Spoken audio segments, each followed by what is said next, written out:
Hi hello welcome to IAS factors. നമ്മൾ UPSC 2025 prelims എക്സാമിൻ്റെ last section discuss ചെയ്യാൻ പോവുകയാണ്. സോ അതിൽ ലാസ്റ്റ് സെഷൻ എന്ന് ഉദ്ദേശിക്കുമ്പോൾ നമ്മൾ കറണ്ട് അഫയേഴ്സും അതേപോലെ സയൻസ് ആൻഡ് ടെക്കിൽ വന്ന ചോദ്യങ്ങൾ, ഇത് നമ്മൾ സാധാരണ നമ്മളെ സംബന്ധിച്ചോളം ഇത് കറണ്ട് അഫയേഴ്സിൽ വന്ന ക്വസ്റ്റ്യൻസ് ആണ്.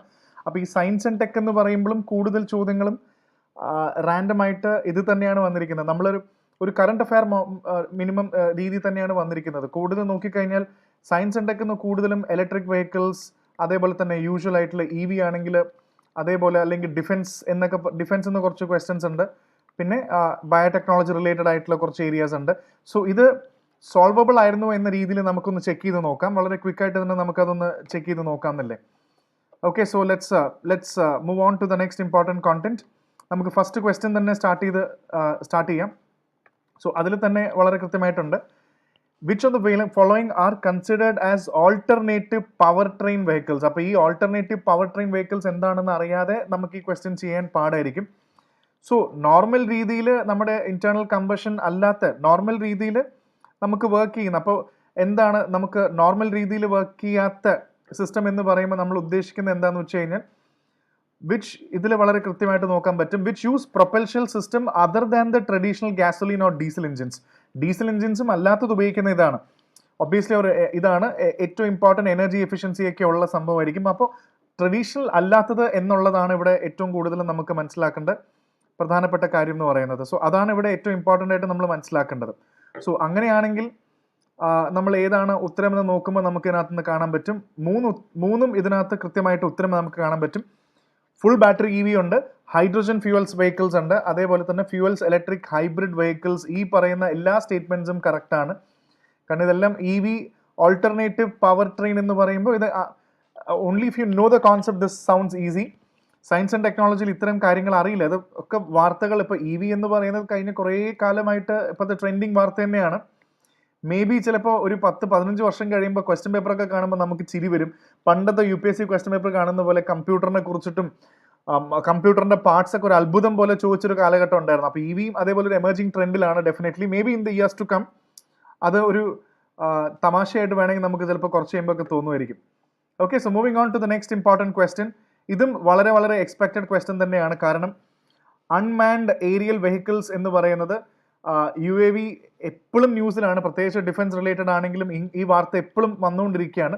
അപ്പോൾ ഇതിൽ ഏതൊക്കെയാണ്? All types of UAV can do vertical landing. കാരണം അങ്ങനെയുണ്ട്, UAV തന്നെ അൺമാൻഡ് ഏരിയൽ വെഹിക്കിൾ ആണെങ്കിൽ തന്നെ വിങ്സ് ഉള്ളതുണ്ട്. വിങ്സ് ഉള്ള എക്സാക്ട്ലി പ്ലെയിൻ പോലെ ഇരിക്കുന്ന UAVs ഉണ്ട്.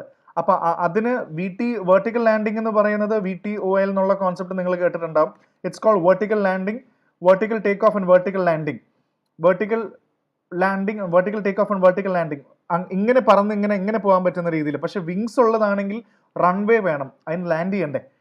അല്ലാതെ റോട്ടർ പോലത്തെ നമ്മുടെ ഡ്രോൺസ് പോലത്തെ സംഭവം UAVs ഉണ്ട്, അത് VTOL പറ്റും. ഇപ്പോൾ ഓൾ ടൈപ്സ് ഓഫ് UAV, ഈ ഓൾ എന്ന് പറയുന്നത് തന്നെ തെറ്റാണ്, ഇത് എക്സ്ട്രീം സ്റ്റേറ്റ്മെന്റ് ആണ്. എല്ലാം അങ്ങനെ ചെയ്യാൻ പറ്റില്ല.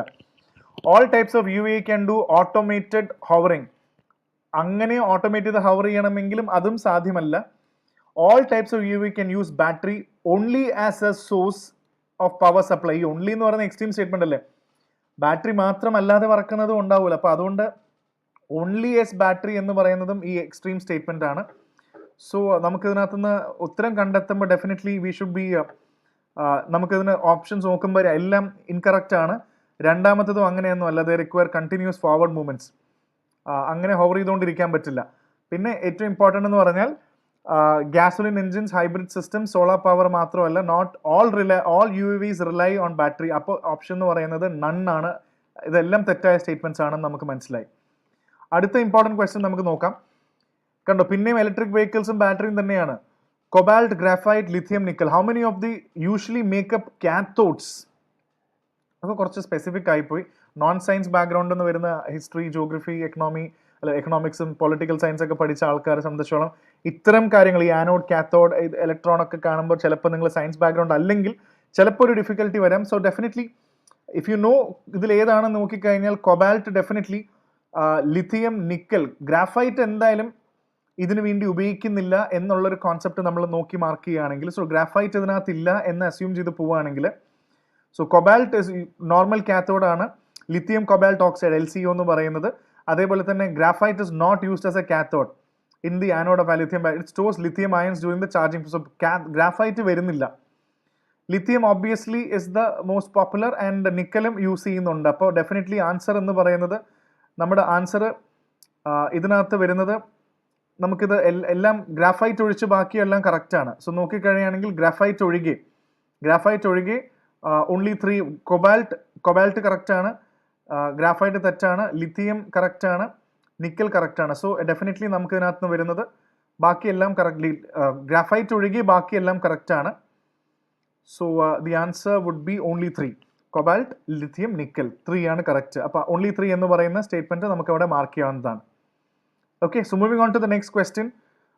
ഇതും consider the following statement regarding which of them contain plastic. ഇങ്ങനത്തെ ഒരു ഇതൊരു നോർമലാണ്. നമ്മൾ വിചാരിക്കുന്ന പ്ലാസ്റ്റിക് എന്ന് പറയുന്നത് കുടിക്കുന്ന പ്ലാസ്റ്റിക് ആവണം നിർബന്ധമില്ല. ഇപ്പോൾ cigarette buds, eye lenses, car tyres, ഇതിലെല്ലാം പ്ലാസ്റ്റിക്കിന്റെ അംശങ്ങളുണ്ട് എന്നുള്ളതാണ് മനസ്സിലാക്കേണ്ടത്. അല്ല നമ്മൾ ഉദ്ദേശിക്കുന്ന വിഷ്വലൈസേഷൻ പ്ലാസ്റ്റിക് ഗ്ലാസ് കുടിക്കുക എന്നുള്ളതല്ല. Get this visualisation. It is there is A use of plastic or the components or the type of plastics.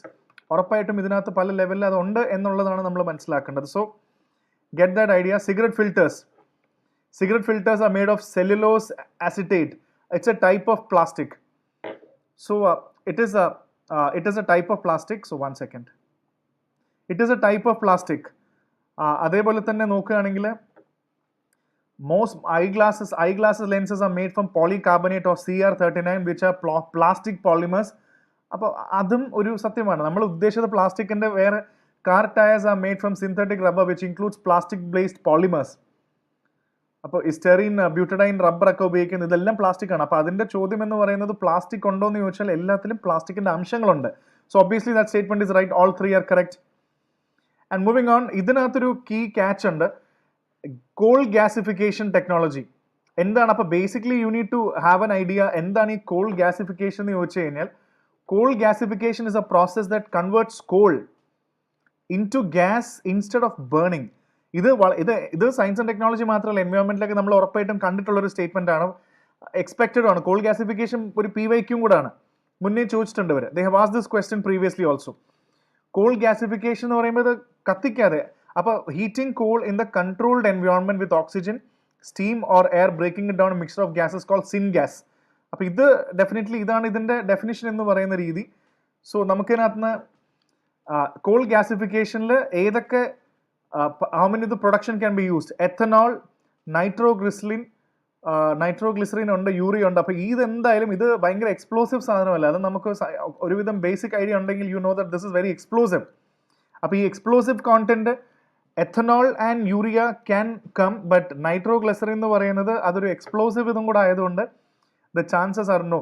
So coal gasification syngas വരും, അത് എഥനോൾ ആയിട്ട് മാറാൻ പറ്റും. It's a very explosive compound, very very important. Explosive compound made by nitrating glycerol വെച്ചിട്ട് ഇത് contribute directly to the production വരുന്നില്ല എന്നുള്ളതൊരു factor അവിടെ ആയതുകൊണ്ട് നമുക്കത് അങ്ങനെ കാണിക്കാൻ പറ്റും. ആൻഡ് ഒബ്വിയസ്ലി യൂറിയ എന്ന് പറയുന്നത് സിൻ ഗ്യാസ് ഉള്ളതുകൊണ്ട്, and urea synthesise by combining ammonia and carbon dioxide. So അതും ഒരു, അപ്പോൾ നമുക്ക് ഓൺലി 2 എന്ന് പറയുന്ന ഓപ്ഷനിലേക്ക് എത്താൻ പറ്റുള്ളൂ. നൈട്രോഗ്ലിസറിൻ എന്ന് പറയുന്നത് തെറ്റാണ്. It's very explosive, not part of coal gasification. ഇതും കുറച്ച് ഡിഫിക്കൽട്ട് ആണോ എന്ന് ചോദിച്ചാണ്. നമുക്കറിയില്ലെങ്കിൽ ഈ ഏരിയാസ് ഒന്നും സയൻസിനെ കുറിച്ച് വലിയ ധാരണയില്ലെങ്കിൽ, എല്ലാം കറണ്ട് അഫയേഴ്സ് സയൻസ് ആണ്. അപ്പോൾ അത്യാവശ്യം ഇനി വരും വർഷങ്ങളിലെങ്കിൽ നമ്മൾ സയൻസ് ആൻഡ് ടെക്നോളജി ഈ ലെവലിൽ നോക്കിക്കഴിഞ്ഞാൽ നന്നായിരിക്കും. And next question was which are the common characteristics chemical substance known as CL20, HMX and LLM-105 are sometimes talked about in media. They are what? Refrigerant, explosive, high energy fuels. So you can take their explosives in military weapons എന്നൊരു ആൻസറിലേക്ക് നമുക്ക് എത്താൻ പറ്റും. So B ആണ്, they are explosives in military weapons. അപ്പോൾ അതും B ആണ്, നമുക്കത് mark ചെയ്യാൻ പറ്റി. അടുത്ത ക്വസ്റ്റ്യൻ, ഇങ്ങനത്തെ ഈ ക്വസ്റ്റ്യൻ സത്യം പറഞ്ഞാൽ കറണ്ട് അഫയേഴ്സിൽ അല്ലെങ്കിൽ നമ്മൾ എപ്പോഴെങ്കിലും വായിച്ചിട്ടുണ്ടെങ്കിൽ സോൾവ് ചെയ്യാൻ പറ്റും. പക്ഷേ ഈ മജോറാന എന്ന് പറയുന്നത് ക്വാണ്ടം കമ്പ്യൂട്ടിങ്ങിന്റെ ഒരു ചിപ്പാണ് എന്ന് അറിയില്ലെങ്കിൽ ഈ ക്വസ്റ്റ്യൻ ഇല്ല. പക്ഷേ ഈ ക്വസ്റ്റ്യൻ ക്രാക്ക് ചെയ്യാൻ ഒരു സംഭവം ഉണ്ടായിരുന്നു. AWS, ആമസോൺ വെബ് സെർവർ, ഇപ്പം നമ്മൾ ഉപയോഗിക്കുന്ന പല ബാക്ക് എൻഡ് സർവീസസും ഇതിൻ്റെ ടെക്കൊക്കെ ഉപയോഗിക്കുമ്പോൾ എല്ലാം AWSലാണ് പവർ ചെയ്യുന്നത്. നമ്മുടെ ആപ്പ് ആണെങ്കിൽ ഇപ്പോൾ നമ്മുടെ IS ഫാക്ടറിൻ്റെ ആപ്പ് നമ്മൾ ഉപയോഗിക്കുന്ന ആപ്പ് AWSലാണ് പവർ ചെയ്യുന്നത്. അപ്പോൾ ഇത് ഇൻട്രൊഡ്യൂസ് ചെയ്തത് AWS ആണെന്ന് പറഞ്ഞത് ഇത് AWSൻ്റെ അല്ല, ഇത് മൈക്രോസോഫ്റ്റിൻ്റെ ആണ്. അതറിയാമെങ്കിൽ 2 തെറ്റാണെങ്കിൽ എല്ലാ സെക്കൻഡ് സ്റ്റേറ്റ്മെൻറ്റും നമുക്ക് എലിമിനേറ്റ് ചെയ്ത് കളയായിരുന്നു. സോ ഒബ്വിയസ്ലി 1 and 3 എന്ന് പറയുന്നത് deep learning is A subset of machine learning. So again artificial intelligence, അത് കഴിഞ്ഞിട്ട് അതേപോലെ തന്നെ മെഷീൻ ലേണിംഗ്, ഇതെല്ലാം ഇതിന്റെ സബ്സെറ്റ്സ് ആണ്. Deep learning, machine learning. അപ്പോൾ 1 and 3 എന്ന് പറയുന്ന സ്റ്റേറ്റ്മെന്റ് ഒബ്വിയസ്ലി അവിടെ കറക്റ്റ് ആയിരുന്നു. Fermions which are theoretic that could be used in quantum computing. So chips ആണ് ഇത് ബേസ് ചെയ്തിട്ടുള്ളത്. മൈക്രോസോഫ്റ്റ്സ് മജോറാന ഇസ് എ കമ്പ്യൂട്ടിംഗ് ചിപ്പ്. അത് ഗൂഗിളിൻ്റെ തന്നെ പറയുന്നതാണ്, മൈക്രോസോഫ്റ്റിൻ്റെ ആണ് മജോറാന. സോ അഗെയിൻ സബ്സെറ്റ് ആണ്. അപ്പോൾ ഇതിൻ്റെ ഉത്തരം 1 and 3 ആണ്. ഒബ്വിയസ്ലി സെക്കൻഡ് സ്റ്റേറ്റ്മെന്റ് തെറ്റാണ്ട് നമ്മൾ എലിമിനേറ്റ് ചെയ്ത് കളഞ്ഞു അത്. ഇനി അടുത്തൊരു ചോദ്യം, മോണോക്ലോണൽ ആന്റിബോഡീസ്. ഇതും സയൻസിൽ ബയോടെക്നോളജി റിലേറ്റഡ് സംഭവമാണ്. അപ്പം നമ്മുടെ ആന്റിബോഡീസ്, നമ്മുടെ ശരീരത്തിൽ ആന്റിബോഡീസ് ഉണ്ട്, അത് നന്നായിട്ട് ഫൈറ്റ് ചെയ്യുന്നൊക്കെ നമുക്കറിയാം നമ്മുടെ ബോഡിക്ക് വേണ്ടി. അപ്പോൾ സയൻറ്റിസ്റ്റ് ലാബ് ബേസ്ഡ് പ്രോട്ടീൻ ഉണ്ടാക്കി. മോണോക്ലോണൽ ആന്റിബോഡീസ് എന്ന് പറയുമ്പോൾ ഒരു ലാബ് ബേസ്ഡ് ആണ്. ലാബ് ബേസ് ചെയ്തിട്ടുള്ള ആർട്ടിഫിഷ്യലി ക്രിയേറ്റ് ചെയ്താണ് ഇത് പ്രോട്ടീൻ. ഇത് പോയി നമ്മൾ അറ്റാച്ച് ചെയ്ത് വെക്കും. സോ ഏതെങ്കിലും ജീനിലോ ഇതിലോ കാര്യങ്ങളോ അതിന് ഫൈറ്റ് ചെയ്യാൻ പറ്റില്ലെങ്കിൽ നമ്മൾ ക്യാൻസർ പോലത്തെ കാര്യങ്ങളൊക്കെ എന്തെങ്കിലും ട്രീറ്റ്മെന്റ് സമയത്ത് ആന്റിബോഡീസ് നമ്മൾ മാനുവലി അല്ലെങ്കിൽ ലാബിൽ ക്രിയേറ്റ് ചെയ്ത് ഇതിനെ അറ്റാച്ച് ചെയ്ത് കൊടുക്കും. സോ ദാറ്റ് ഇത് പോയി ബൈൻഡ് ചെയ്തതിന് ശേഷം ഇത് സത്യം പറഞ്ഞാൽ നമ്മുടെ ആന്റിബോഡിക്ക് ചെയ്യാൻ പറ്റാത്ത കാര്യം ഇത് ചെയ്യാൻ പറ്റും. അപ്പോൾ മോണോക്ലോണൽ ആന്റിബോഡി എന്ന് പറയുമ്പോൾ they are man made proteins. Correct, ഇതാണ് ഞാനിപ്പോൾ പറഞ്ഞത്. അതിനെ അറ്റാച്ച് ചെയ്യും. They stimulate immunobiological function due to the ability to bind to specific antigens. ഇതിന് ബൈൻഡ് ചെയ്യാൻ പറ്റും. They used in the treating ക്യാൻസറും നിപ്പ പോലത്തെ വൈറസിനൊക്കെ ഉപയോഗിക്കാൻ പറ്റുന്നതാണ്. സോ ഒബ്വിയസ്ലി എന്താണ് monoclonal antibodies? Are lab proteins. Natural body പോലെ തന്നെ specific harmful cells such as virus or cancer cells, your body naturally makes antibodies. So scientists created a lab target like virus no cancer no fight ചെയ്യാൻ വേണ്ടി. ഇത് അവിടെ പോയി നമുക്ക് വേണ്ടി fight ചെയ്യുന്ന ഒരു ഫൈറ്ററാണ് മോണോക്ലോണൽ ആന്റിബോഡീസ് എന്ന് പറയുന്നത്. സോ ഡെഫിനറ്റ്ലി നമുക്ക് ഇതിനകത്തുള്ള എല്ലാ ക്വസ്റ്റ്യൻസും കറക്റ്റ് ആയതുകൊണ്ട് തന്നെ നമുക്ക് മാർക്ക് ചെയ്യാൻ പറ്റും. 1, 2, 3 all the statements are correct. ഇതിൽ എല്ലാ സ്റ്റേറ്റ്മെന്റ്സും ഒബ്വിയസ്ലി കറക്റ്റ് ആണെന്ന് നമുക്ക് മനസ്സിലായി. അടുത്ത ക്വസ്റ്റ്യനും എക്സ്ട്രീം സ്റ്റേറ്റ്മെന്റ് ആണ്. ഇത് നമുക്ക് വളരെ ഈസി ആയിട്ട് ക്രാക്ക് ചെയ്യാൻ പറ്റും. കാരണം ഇതിൽ തേർഡ് സ്റ്റേറ്റ്മെന്റ് മാത്രമേ ഒരു സംശയം നിങ്ങൾക്ക് ഉണ്ടാവുള്ളൂ. No virus can survive in ocean waters. ഒരു വൈറസും സർവൈവ് ചെയ്യില്ല. അത് സ്റ്റേറ്റ്മെന്റ് തെറ്റാണ്, എക്സ്ട്രീം ആണ്. ഓഷൻ വാട്ടർ എന്നൊക്കെ പറയുമ്പോൾ ഇഷ്ടംപോലെ വൈറസുകളുണ്ട്. No virus can infect bacteria, അതും തെറ്റാണ്. ബാക്ടീരിയ ഫേജസ് ഒരുപാട് വൈറസ് ഇൻഫെക്ട് ചെയ്യുന്നുണ്ട്. പിന്നെ no virus can change, no virus, ഇതെല്ലാം നോ ആണ്. അപ്പോൾ മൊത്തത്തിൽ ഇത് എക്സ്ട്രീം സ്റ്റേറ്റ്മെന്റുകളാണ്. അപ്പോൾ ഇതിന്റെ ഡെഫിനറ്റ്ലി ആൻസറും നമുക്ക് അതേപോലെ തന്നെ oceans are full of virus. ഇപ്പോൾ bacteriophages, virus that infect bacteria, അപ്പോൾ അത് തന്നെ അവിടെ ആ സംഭവം തെറ്റാണ്. അപ്പോൾ രണ്ടാമത്തെ സ്റ്റേറ്റ്മെന്റും bacteriophages are virus that infect bacteria. The widely used in potential therapeutic applications like phage therapy ഒക്കെ. അപ്പോൾ ഇത് വളരെ ഇമ്പോർട്ടൻ്റ് ആണ്. അതേപോലെ no virus can often hijack the host സെല്ലിന്റെ ട്രാൻസ്ക്രിപ്ഷൻ ഹൈജാക്ക് ചെയ്യാൻ പറ്റും. അപ്പം എല്ലാ സ്റ്റേറ്റ്മെന്റും which of the following are correct, ഒന്നും ശരിയല്ല, എല്ലാം തെറ്റായ സ്റ്റേറ്റ്മെന്റ്സ് ആയിരുന്നു. അടുത്ത ചോദ്യം, ഇത് നിങ്ങൾക്ക് അറിയണം ഈ കോൺസെപ്റ്റ്. എന്താണ് ആക്ടിവേറ്റഡ് കാർബൺ എന്ന് പറയുന്നത്? അതൊരു കോൾ ആണെങ്കിലും കോൾ റിലേറ്റഡ് ആയിട്ടുള്ള, കാർബൺ റിലേറ്റഡ് ആയിട്ടുള്ള ഒരു കോക്കനട്ട് ഷെല്ലാണെങ്കിലും ഒരു കോൾ ആണെങ്കിലും ഇത് ട്രീറ്റ് ചെയ്യുന്ന സമയത്ത് ഇതിനകത്ത് ചെറിയ ചെറിയ പോർസും കാര്യങ്ങളൊക്കെ വരും.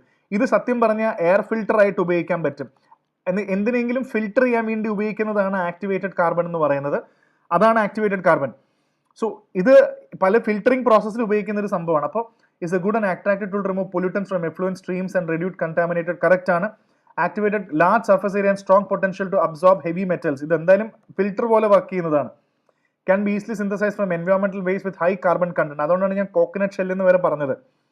അപ്പോൾ നമുക്ക് ആദ്യം എന്താണ് ആക്ടിവേറ്റഡ് കാർബൺ നോക്കാം. It's a highly porous form of carbon.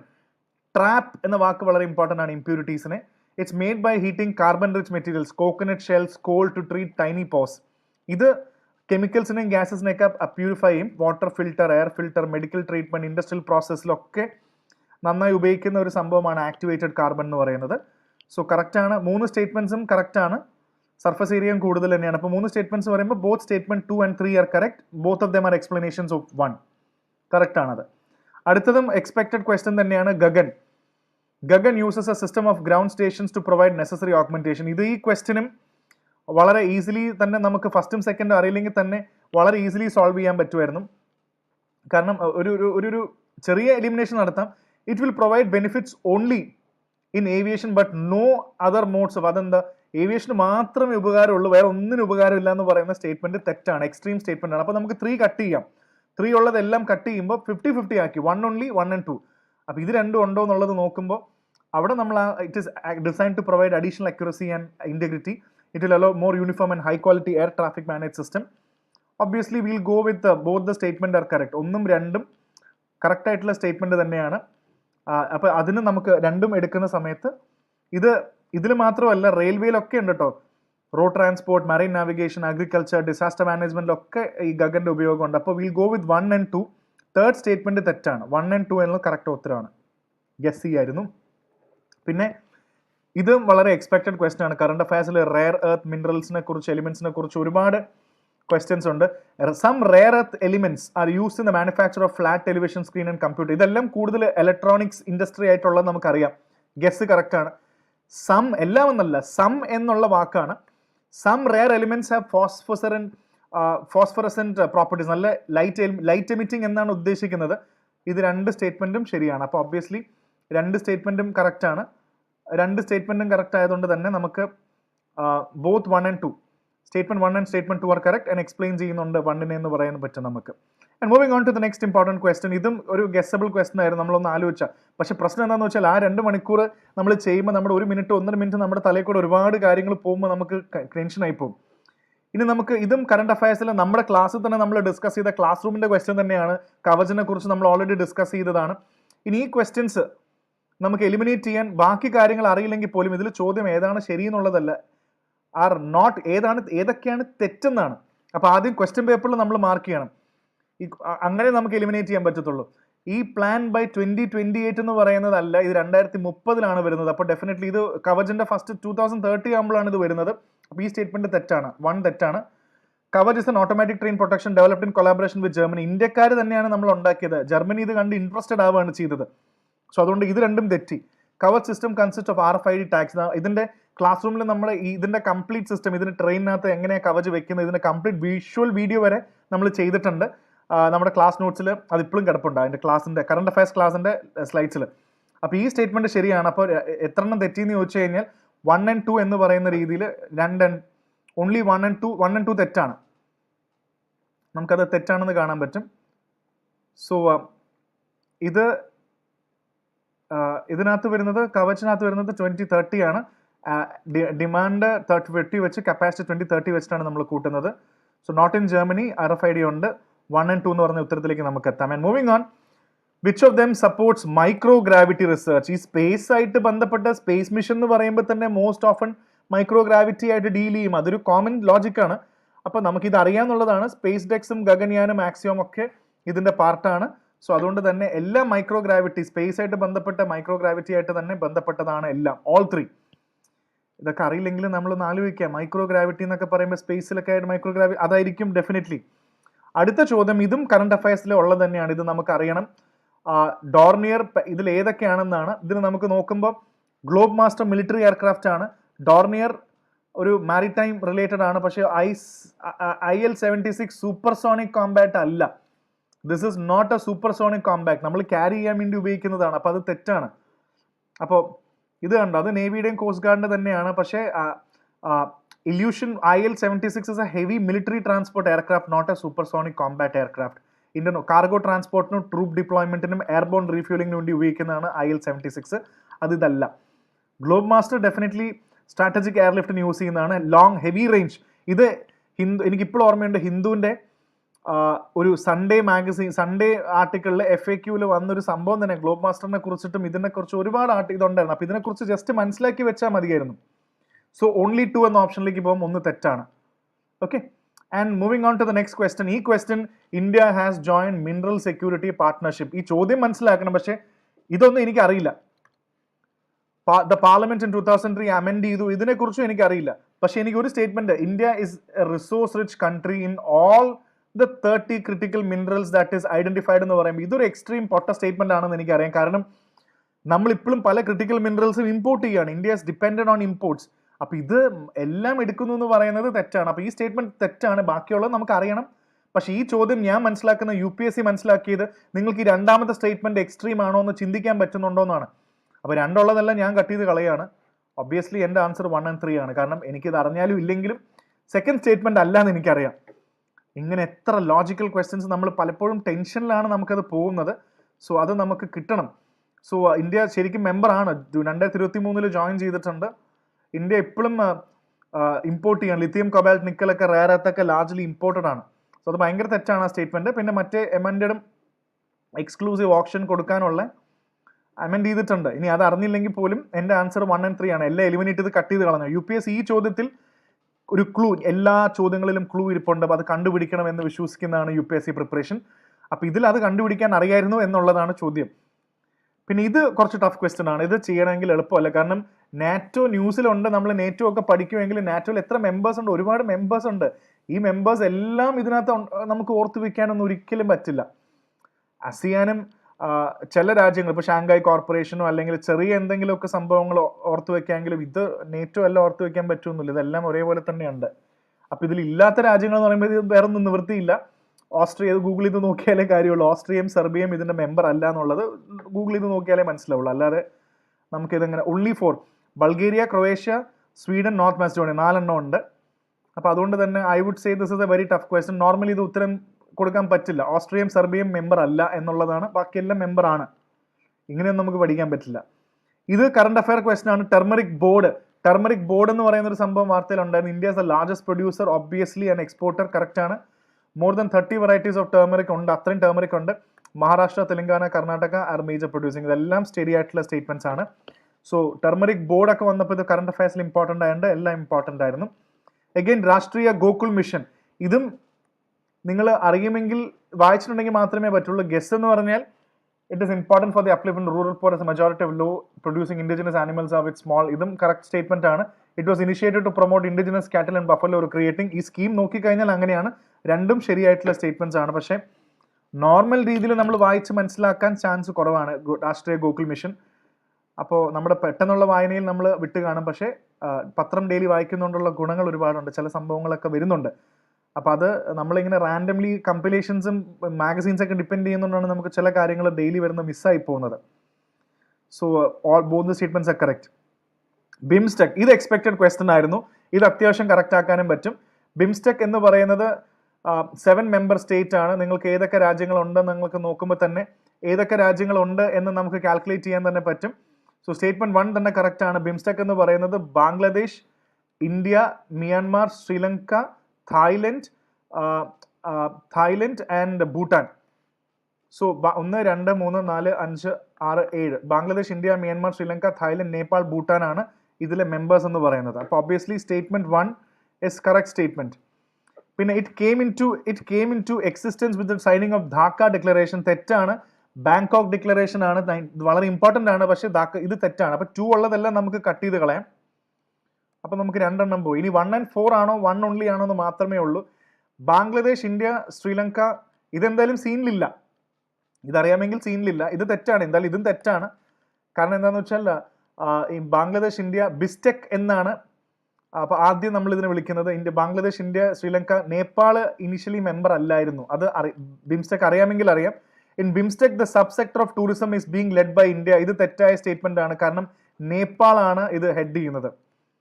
പക്ഷേ ഈ സ്റ്റേറ്റ്മെന്റ് കണ്ടുപിടിക്കാനും എന്നെ സംബന്ധിച്ചോളം, സാധാരണ ആളെ സംബന്ധിച്ചോളം ഡിഫിക്കൽട്ട് ആണ്. നമ്മൾ എല്ലാ സബ് സെക്ടറൊക്കെ എങ്ങനെ ഓർത്ത് വെക്കാൻ പോകുന്നത്? നമ്മൾ ചുമ്മാ എളുപ്പമാണെന്ന് പറയാൻ വേണ്ടി പറയുന്നതല്ല. ഈ ക്വസ്റ്റ്യൻ ചിലപ്പോൾ ഞാനൊരു സാധാരണ പഠിച്ച ആളുടെ ലെവലിലാണ് പറയുന്നത്. ഈ 4th സ്റ്റേറ്റ്മെന്റ് നമുക്ക് കണ്ടുപിടിക്കാൻ പറ്റില്ല. കാരണം നമ്മൾ വായിച്ചിട്ടുണ്ടാവില്ല അത്. എവിടെയോ ഞാൻ ഇങ്ങനെയൊക്കെ പറയുമ്പോൾ നിങ്ങൾ വിചാരിക്കും എനിക്കിതൊക്കെ ചെയ്യാൻ പറ്റുന്നുണ്ട്, അപ്പോൾ എനിക്ക് പറ്റുന്നില്ല, എൻ്റെ കുഴപ്പമാണെന്നില്ല. പക്ഷെ അങ്ങനെയല്ല. കുറച്ച് ക്വസ്റ്റ്യൻസ് കീ പറയാൻ എളുപ്പമുണ്ടല്ലോ. ഇപ്പോൾ കീ ഞാനും നോക്കി സോൾവ് ചെയ്ത് പല ക്വസ്റ്റ്യൻസും ഡിഫിക്കൽട്ടാണ്. ഞാനും നെറ്റൊക്കെ നോക്കി ഗൂഗിളൊക്കെ ചെയ്തിട്ട് തന്നെയാണ് നോക്കുന്നത്. അപ്പോൾ എനിക്ക് നിങ്ങളുടെ അവസ്ഥ മനസ്സിലാവും. പക്ഷേ അതിൽ ലോജിക് ഉണ്ടോ എന്ന് പറയുന്നതാണ് എൻ്റെ ജോലി. പക്ഷേ ഈ ക്വസ്റ്റ്യൻ എൻ്റെ രീതിയിൽ 4th സ്റ്റേറ്റ്മെന്റ് കണ്ടുപിടിക്കാൻ കുറച്ച് പാടാണ്. നമുക്ക് അത്ര പെട്ടെന്ന് കിട്ടണം നിർബന്ധവും ഇല്ല. അപ്പോൾ അതുകൊണ്ട് മറ്റ് സ്റ്റേറ്റ്മെന്റ്സ് നമുക്ക് പഠിച്ചതിൻ്റെ ബേസിസിൽ നമുക്ക് കിട്ടും. പക്ഷെ ആ സ്റ്റേറ്റ്മെന്റ് സംശയമുള്ള കാര്യം തന്നെയാണ്. സോ കണ്ടോ, ബിസ്റ്റെക്, ബാംഗ്ലാദേശ്, ഇന്ത്യ, ശ്രീലങ്ക, തായ്ലൻഡ്, ബിസ്റ്റെക് ആണ് ആദ്യം. ഇതൊക്കെ ബേസിക്സ് ആണ്. ഇതാണ് നമുക്ക് ഉറപ്പാണ്. പക്ഷേ ആ സ്റ്റേറ്റ്മെന്റ് നമുക്ക് അവിടെ ആവശ്യം വരുന്നില്ല. നമ്മൾ എലിമിനേറ്റ് ചെയ്യാൻ പറ്റുമെങ്കിൽ ഓക്കെയാണ്. ബിംസ്റ്റെക് കണ്ടോ, ഇതിനകത്താണ് പറയുന്നത്. നേപ്പാൾ ആൻഡ് ബിംസ്റ്റെക് പറയുന്നതാണ് പീപ്പിൾ ടു സബ്സെറ്റ് എന്ന് പറയുന്നത്. സബ്സെറ്റ് സെക്ടേഴ്സ് എന്ന് പറയുന്നത് ടൂറിസം, പോവർട്ടി, ഇതൊക്കെ നേപ്പാളിന്റെ കയ്യിലാണ്. ഇതൊക്കെ അറിയാനൊക്കെ വളരെ പാടാണ്. ഇത് തന്നെ ബിംസ്റ്റെക്കിന്റെ സൈറ്റിൽ പോയിട്ടാണ് ഞാൻ കണ്ടുപിടിച്ചത്. So I don't think that is an easy task. So അതുകൊണ്ട് തന്നെ 1 ഓൺലി, ബാക്കി 3 തെറ്റാണ്. 2, 3, 4 എല്ലാം തെറ്റാണ്. സോ 1 ഓൺലി ആണ് കറക്റ്റ് ആൻസർ. ഓക്കെ, സോ ഇത് വേണമെങ്കിൽ ഒന്നുകൂടെ ആൻസർ ചെയ്യാവുന്നതാണ്. ഗാന്ധി പീസ് പ്രൈസ് ഒക്കെ എപ്പോഴും കൊടുത്തപ്പോൾ ഡെഫിനറ്റ്ലി എക്സ്പെക്റ്റഡ് തന്നെയാണ്. ദ പ്രസിഡന്റ് ഓഫ് ഇന്ത്യ, ഇതിൽ ഓബ്വിയസ്ലി എന്താണെന്ന് വെച്ചാൽ പ്രസിഡന്റ് ഗാന്ധി പീസ് പ്രൈസ് കൊടുക്കാനില്ല എന്നുള്ളത് ഓബ്വിയസ് ആയിരുന്നു. സോ 1 ഉള്ളതെല്ലാം കട്ട് ചെയ്ത് കളയുന്നെങ്കിൽ തന്നെ നമുക്ക് ഏകദേശം 50-50 ആക്കാൻ പറ്റുമായിരുന്നു. So let's check out the answer. Prime minister, chief justice, opposition leader, leader of opposition in the Lok Sabha, ഇവർ 3 ഉണ്ട്. അപ്പോൾ ആൻസർ എന്ന് പറയുന്നത് 2, 3 and 4 ആണ്. 1 ഇല്ല, 2, 3, 4, ബാക്കി 3 പേരും ഓപ്പോസിഷൻ ലീഡർ എല്ലാവരും ഗാന്ധി പീസ് പ്രൈസിലുണ്ട്. പ്രസിഡന്റ് ഇല്ല. അപ്പോൾ 50-50 ആക്കായിരുന്നു അതിനെ. ഇത് നമ്മുടെ ക്ലാസ് നോട്ട്സിൽ, നമ്മുടെ ക്ലാസ്സിൽ നമ്മൾ പ്രത്യേകം പഠിപ്പിച്ചാണ്. ഇത് പഠിപ്പിച്ചതിൻ്റെ ഏറ്റവും കൂടുതൽ എനിക്കിപ്പോൾ ഓർമ്മയുണ്ട്, ലാസ്റ്റ് ക്ലാസ്സിൽ ഞാൻ എടുത്തു പറഞ്ഞ എന്താണെന്ന് വെച്ചാൽ US-ഉം UK-യും ഇതിനോട് എഗ്രി ചെയ്യുന്നില്ല. കാരണം എന്താണെന്ന് വെച്ചാൽ അവർ പറഞ്ഞൊരു സ്റ്റേറ്റ്മെന്റ് ഉണ്ട്, ഡു നോട്ട് ടീച്ചേഴ്സ്. കാരണം അവരാണ് AI കൂടുതൽ ഉണ്ടാക്കുന്നതും ആൾക്കാരുടെ കമ്പനീസൊക്കെ അവിടെയാണ്. നിങ്ങൾ AI എന്ത് ചെയ്യണമെന്ന് ഞങ്ങളെ പഠിപ്പിക്കേണ്ട എന്ന് പറഞ്ഞ് ഇവർ ഒപ്പിട്ടില്ല. അന്നത്തെ വൈസ് പ്രസിഡന്റ് ആയിരുന്നവരും വളരെ സ്ട്രോങ് ആയിട്ട് പ്രതികരിച്ചിരുന്നു. സോ ഇതുകൊണ്ട് ഈ സ്റ്റേറ്റ്മെന്റ് തെറ്റാണ്. പിന്നെ ഇന്ത്യ ബ്ലച്ച്ലി പാർക്ക് സമ്മിറ്റും 2000 സമ്മിറ്റിൽ ഇന്ത്യ കോ ചെയർ ചെയ്തു ഫ്രാൻസിന്റെ കൂടെ. India event was in this. So this is and the Seoul summit in 2024. Correct answer. So statement 1 only മാത്രമാണ് ഇതിനകത്ത് correct. This was very easy. France and India, outcomes of Bletchley, ഇതൊക്കെ പഠിപ്പിച്ച ബ്ലച്ച്ലി park എവിടെയാണ് എന്താണെന്നൊക്കെ ആ സ്ലൈഡ്സിൽ വളരെ ക്ലിയർ ആയിട്ടുണ്ട്. Okay, so അത് മറ്റേത് സ്റ്റേറ്റ്മെന്റ് കറക്റ്റ് ആണ്, അവർ സൈൻ ചെയ്തിട്ടില്ല. ഓൺലി 1 ആണ് കറക്റ്റ് ആൻസർ. ഇത് ഭയങ്കര ടഫാണ്. ഇതൊന്നും ചെയ്യാൻ നമുക്ക് പറ്റില്ല, ഇതൊന്നും പഠിക്കാനും നമുക്ക് പറ്റില്ല. ഇതിനു വേണ്ടി നിങ്ങൾ അടുത്ത വർഷം ഒരുപാട് എഫേർട്ട് എടുത്താലും ഇതൊന്നും എവിടെ അവസാനിക്കാൻ പോകുന്നില്ല. എൻ്റെ സജഷനാണ്. ഇങ്ങനത്തെ ക്വസ്റ്റൻസ് ഒക്കെ വരികയാണെങ്കിൽ അറിയാമെങ്കിൽ ഇല്ലെങ്കിൽ വിട്ടേക്കണം. കാരണം നമ്മൾ എത്ര എഫേർട്ട് എടുത്താലും ഇതൊന്നും പഠിക്കാൻ പറ്റില്ല, ഇതൊന്നും ഓർക്കാനും പറ്റില്ല. It's not worth the time.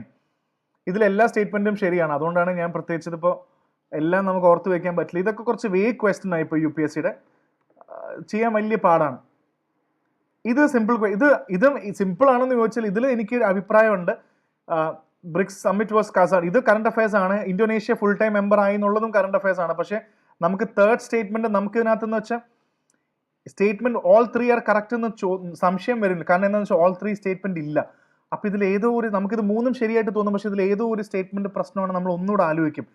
അപ്പൊ ഇത് റഷ്യ തന്നെയാണോ, കസാൻ ആണോ, 16th തന്നെയാണോ നടന്നത്? പൊതുവെ UPSC ഡേറ്റയിൽ ഇങ്ങനെ കളിക്കാറില്ല. ഇനിയിപ്പോൾ 15ാമതാണോ? ഇത് 3 സംശയം വരും. ഇന്തോനേഷ്യ ജോയിൻ ചെയ്തിട്ടുണ്ടോ?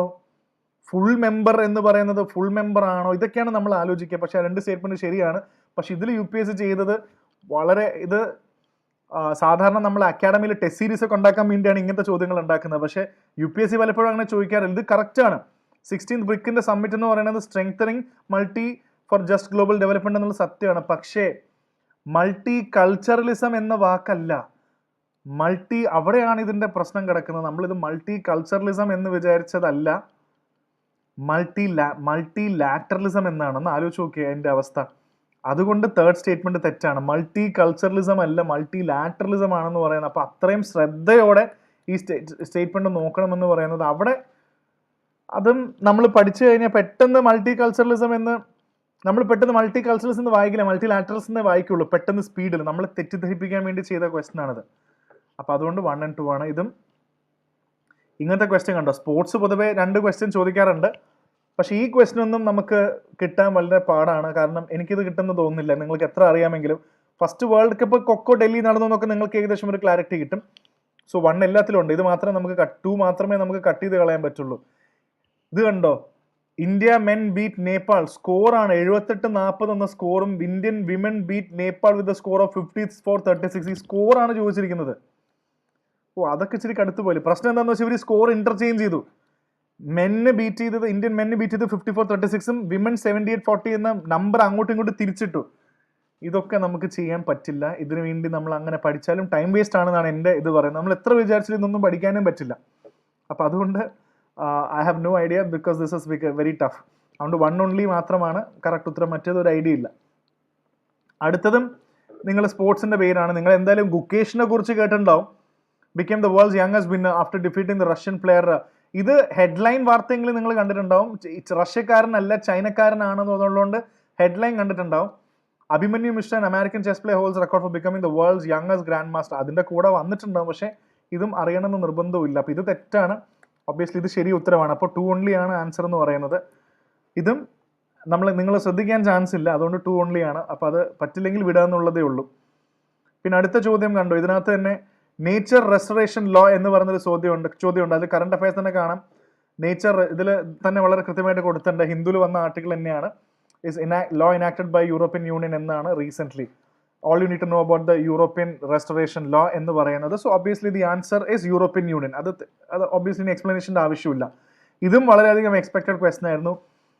INSTC international north south transport corridor. ഞാൻ തന്നെ നമ്മുടെ യൂട്യൂബിൽ തന്നെ ഹിന്ദു ന്യൂസ് പേപ്പർ അനാലിസിസ് ചെയ്ത സമയത്ത് എത്രയോ ദിവസങ്ങളിൽ ഈ റൂട്ടിനെ കുറിച്ചിട്ട് ഞാൻ ഡിസ്കസ് ചെയ്തിട്ടുണ്ട്. റഷ്യയുടെ റൂട്ടും സൗത്ത് നോർത്ത് പോളാർ കോഡിൻ്റെ ഒക്കെ ഡിസ്കസ് ചെയ്തിട്ടുണ്ട്. അപ്പോൾ INSTC നമുക്ക് ഏറ്റവും closest answer India to Central Asia to Europe via Iran, India to Central Asia via India to South East Asia through Bangladesh. So most closest answer obviously is A, India to Central Asia to Europe ആണ്. I would say it is actually through that. ഈ A വെച്ചിട്ടാണ് നമുക്ക് എടുക്കാൻ പറ്റുക, A കൊടുക്കാം എന്നല്ലേ. പിന്നെ international ഇതും PYQ ആണ്. പണ്ട് UPSC പണ്ട് ചോദിച്ചിരുന്നതാണ്. IMFും വേൾഡ് ബാങ്കും IBRD ഒക്കെ സ്ഥിരം വരുന്ന ചോദ്യങ്ങളാണ്. സോ ഇത് ബേസിക്കലി പഠിക്കാനുണ്ട്. International bank of reconstruction and development. ബാക്കി കാര്യങ്ങളൊന്നും മനസ്സിലാവുന്നില്ല, പക്ഷേ എനിക്ക് ഒരു കാര്യം മനസ്സിലായി.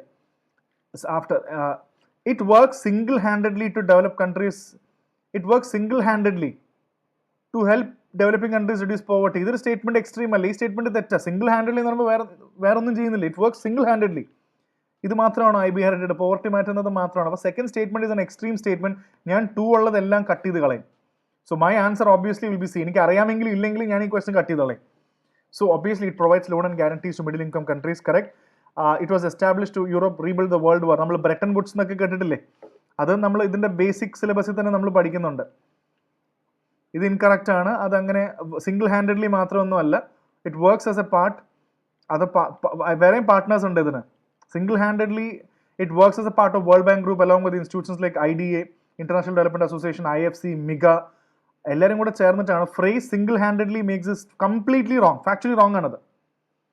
സോ 1940 ബ്രെട്ടൺ വുഡ്സ് എന്ന് പറയുന്നത് പോപ്പുലർ ആണ്. നമ്മൾ UN ഒക്കെ പറയല്ലേ ബ്രെട്ടൺ വുഡ്സ് കോൺഫറൻസ് എന്നൊക്കെ പറയുന്നത്. അതുകൊണ്ട് ഈ ക്വസ്റ്റൻ 1 and 3 ആണ്. ഇത് ചുമ്മാ സെക്കൻഡ് സ്റ്റേറ്റ്മെന്റ് വെച്ച് കട്ട് ചെയ്ത് കളഞ്ഞപ്പോൾ തന്നെ ഇത് ആൻസർ കിട്ടി.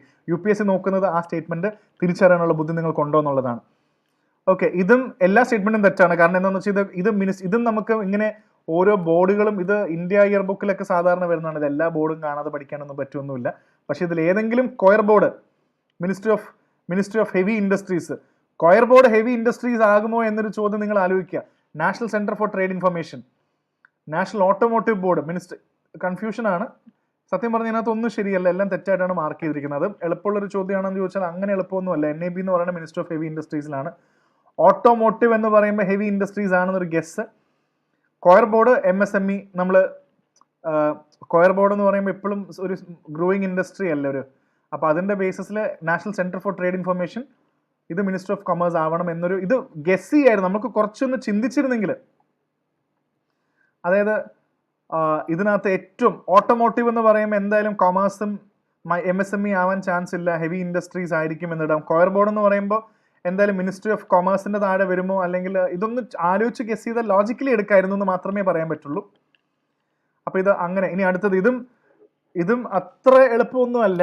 ഇത് സംഭവം എൻഫോഴ്സ്മെന്റ് ഡയറക്ടറേറ്റും ഡയറക്ടറേറ്റ് ഓഫ് റവന്യൂ ഇന്റലിജൻസും ഇതെല്ലാം വാർത്തയിൽ വരുന്നുണ്ട്. പക്ഷേ ഇതിന്റെ ഫംഗ്ഷനും മിനിസ്ട്രിയും ഇനിയെങ്കിലും നമ്മൾ ഇങ്ങനത്തെ ബോഡീസ് വരുമ്പോൾ, നമ്മൾ കഴിഞ്ഞ PYQലും പറഞ്ഞത് ഇങ്ങനത്തെ ബോഡീസ് ഒക്കെ ഒന്ന് ഓർത്ത് വെക്കുക.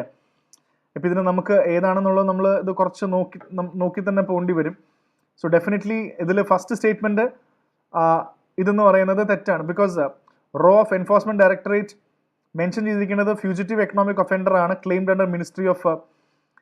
ഇതിന്റെ ഉത്തരം പകുതി ശരിയാണ്. കാരണം AD എന്ന് പറയുന്നത് ഫ്യൂജിറ്റീവ് എക്കണോമിക് ഒഫൻഡേഴ്സ് ആക്ട് തന്നെയാണ്, PMLA FMA ഒക്കെ ഇൻഫോഴ്സ് ചെയ്യാൻ തന്നെയാണ്. പക്ഷേ മിനിസ്ട്രി തെറ്റിപ്പോയി. It works under the department of revenue and ministry of finance. Home അഫയേഴ്സിന്റെ കീഴിലല്ല. ഇത് റവന്യൂവിന്റെ ആയിരിക്കുമല്ലോ. ED എന്ന് പറയുമ്പോൾ തന്നെ ഹോം മിനിസ്ട്രിയുടെ അല്ലല്ലോ.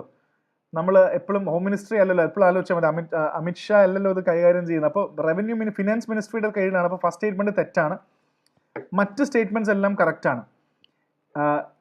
Directorate of Revenue Intelligence mention ചെയ്തിരിക്കുന്നത് കസ്റ്റംസ് ആക്ടിന്റെ താഴെ department of revenue finance ministry. ഇതും കറക്റ്റ് ആണ്. മെയിൻ ഇന്റലിജൻസ് ഏജൻസിയാണ് സ്മഗ്ലിംഗും വയലേഷനും. It operates under the CBIC, Central Board of Direct ടാക്സസിന് അടിയിലാണ് വരുന്നത്. ടാക്സ് ആയിട്ട് ഇൻകം ടാക്സ് ആയിട്ടൊക്കെ വർക്ക് ചെയ്യുന്ന ബന്ധപ്പെട്ട ആൾക്കാർക്ക് ഇത് വളരെ സിമ്പിളായിട്ട് ചെയ്യാൻ പറ്റും. തേർഡ് സ്റ്റേറ്റ്മെൻറ്റും പറയുന്നത് directorate general of systems and data management, ഇതും കറക്റ്റാണ്. CBIC ഈ സ്റ്റേറ്റ്മെൻറ്റ്സ് എല്ലാം കറക്റ്റാണ്. ബാക്കിയുള്ള സ്റ്റേറ്റ്മെൻറ്റ്സ് എല്ലാം ഇതിൽ കറക്റ്റായിരുന്നു. ആ ഫസ്റ്റ് സ്റ്റേറ്റ്മെൻറ്റ് മാത്രമാണ് ഇതിനകത്ത് പോയത്. ഇതും ഈ കണ്ടോ ED ഇത് കറക്റ്റാണ്, പക്ഷേ മിനിസ്ട്രി ഫിനാൻസ് ആയിരുന്നു. ഇത് കറക്റ്റാണ്, കസ്റ്റംസ് മിനിസ്ട്രി ഓഫ് ഫിനാൻസ് ആണ്. ഇതും കറക്റ്റാണ്, ഈ ടാക്സ് ഇവേഡേഴ്സിൻ്റെ മിനിസ്ട്രി ഓഫ് ഫിനാൻസ് കറക്റ്റാണ്. ഇതും മിനിസ്ട്രി ഓഫ് ഫിനാൻസ് തന്നെയായിരുന്നു. അവിടെയാണ് ഈ സ്റ്റേറ്റ്മെൻറ്റ്. അപ്പോൾ ഓൺലി 2 എന്ന ഓപ്ഷനിലേക്ക് നമുക്ക് അവിടെ എത്താൻ പറ്റും. Okay, so that is it. And നമ്മൾ മേജർ ആയിട്ടുള്ള 100 ക്വസ്റ്റ്യൻസും ഡിസ്കസ് ചെയ്തിട്ടുണ്ട്. സോ ഇനി ചെയ്യാവുന്നൊരു കാര്യമേ ഉള്ളൂ. നമ്മൾ മെയിൻസ് മൈൻഡ് സെറ്റ് എന്ന കോഴ്സ് നമ്മൾ അനൗൺസ് ചെയ്തിട്ടുണ്ട്. ജൂൺ 2-ാം തീയതി നമ്മുടെ ട്രിവാൻഡ്രത്ത് വെച്ചിട്ട് നമ്മുടെ ഒരു ഓഫ്ലൈൻ സെഷൻ ചെയ്യുന്നുണ്ട്. ആൻസർ റൈറ്റിങ്ങും കാര്യങ്ങളൊക്കെ, എങ്ങനെയാണ് മെയിൻസ് മൈൻഡ് സെറ്റ് ക്രിയേറ്റ് ചെയ്യേണ്ടത്, അടുത്ത മെയിൻസിന് വേണ്ടിയുള്ള full on writing practice IAS ഫാക്ടറിൽ ഞാൻ സ്റ്റാർട്ട് ചെയ്യുന്നുണ്ട്. I'm leading the program. So നിങ്ങൾ കാണുന്ന ആൾക്കാരുണ്ടെങ്കിൽ മെയ് 2-ാം തീയതി നമ്മളെ കോൺടാക്ട് ചെയ്യുക, നമ്മുടെ ഓഫ്ലൈൻ സെഷനിൽ പങ്കെടുക്കുക. അതിൻ്റെ ലൈവ് ആക്സസ് നിങ്ങൾക്ക് റെക്കോർഡിങ്ങും ഉണ്ടായിരിക്കും. So do subscribe to IAS factor. And അടുത്ത സെഷനിൽ കാണാം. I'm Arjun R. Shankar. Thank U.